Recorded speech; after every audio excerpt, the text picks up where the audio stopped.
안녕하세요. 건강유정 유창희 원장입니다.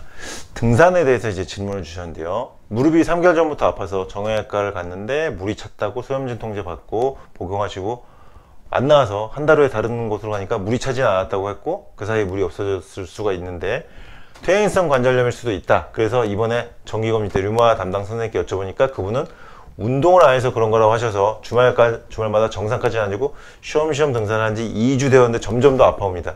등산은 운동이 부족할 때 처음부터 시작할 수 있는 운동은 아닙니다. 운동의 마지막 단계라고 보셔야 돼요. 등산은 관절, 무릎에 굉장한 부담이 걸리는 운동입니다. 특히 하산할 때는 무릎에 걸리는 부하가 어마어마합니다. 그래서 운동량을 늘릴 때는 걷기부터 또는 등척성 운동으로 허벅지 근육, 대퇴부 근육 강화부터 먼저 하면서 걷기부터 하면서 그리고 계단 오르기 정도 일단 시도해 보시면서 서서히 늘려가다가 등산을 하셔야 됩니다.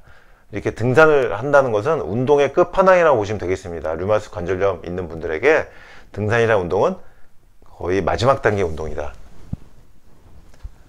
류마 때문인 것 같은데 담당쌤은 염증 수치가 좋아졌다고 약을 줄여주시고 난 후 약이 줄어서 좋은데 약을 줄여주셨네요. 염증 수치가 좋아졌다고 해서 약을 줄여주셨는데 느낌상 약이 줄어서 아픈 것 같아서 이래저래 마음이 심란하네요. 약을 줄이면요 아파집니다. 본인이 정답을 이제 적어주셨는데 진통제나 스테로이드나 면역억제제를 처방받아서 복용하시던 분들이 약을 줄이면은 아파집니다. 약을 줄인 만큼 아파할 수 있어요. 만약에 약을 줄였는데 아파지지 않았다 그러면은 그분은 몸이 굉장히 좋아진 상태입니다. 약을 줄였는데도 통증이 발생하지 않는다 그러면 류마티스가 굉장히 많이 좋아지고 있다 이렇게 보시면 되고요. 일반적인 경우는 약을 줄이면 아파진다는 거 참고하시고요. 그리고 등산은 가장 마지막 단계 하는 운동이라는 거 꼭 참고하시고 약을 줄인 다음에 만약에 안 아파지더라도 갑자기 등산하시면 안 되고 계단 오르기부터 먼저 해보시기를 추천드립니다. 계단 오르기 할 때 팁은요.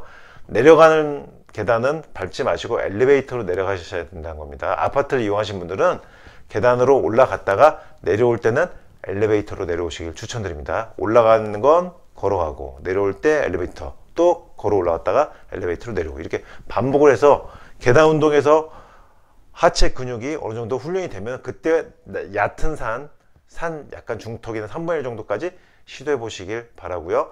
등산을 하고 나서 아프면 안 됩니다. 절대. 그리고 고관절이나 무릎이 아프신 분들은 등산은 정말 웬만하면 자제하시는 게 좋습니다. 고관절이 무릎이 아프신 분들은 등산하고 나서 하산할 때 어쩔 수 없이 체중부하가 걸리기 때문에 통증이 유발되시는 경우가 많습니다. 그리고 약을 줄이시는 분들은 당분간은 조심하시는 게 좋겠죠. 도움되시길 바랍니다. 건강유정 유창길 원장이었습니다.